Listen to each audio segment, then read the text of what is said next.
Je vais vous parler d'humilité, de pratique méditative et d'ego. Alors, méditer, c'est avant tout la pratique de l'humilité. Et oui, parce que c'est vraiment ressentir pendant l'expérience de la pratique que son ego est vraiment limité, qu'il n'est pas le centre principal autour duquel tout va tourner.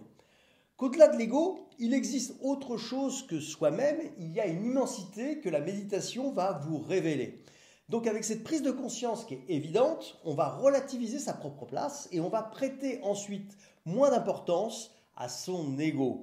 Et on va comprendre qu'il y a des choses beaucoup plus vastes, on devient beaucoup plus humble devant l'immensité qu'on va découvrir.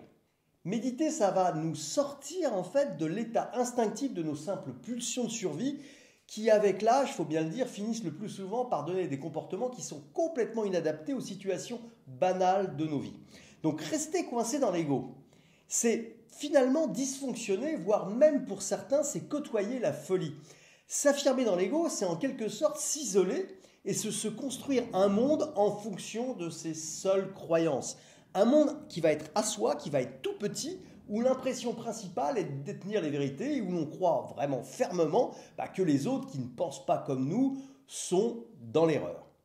En clair, quand on est enfermé dans l'ego, on a du mal à imaginer que vivre d'autres modèles, c'est pas moins bien, mais c'est simplement différent. En revanche, en pratiquant la méditation tangram, on s'ouvre sans jugement à la diversité. On conçoit qu'il y a d'autres possibles et on fait de sa vie une aventure qui est ouverte sur un monde qui va être sans limite. Voilà concrètement l'un des nombreux avantages à revenir à l'esprit juste et humble par la véritable pratique méditative.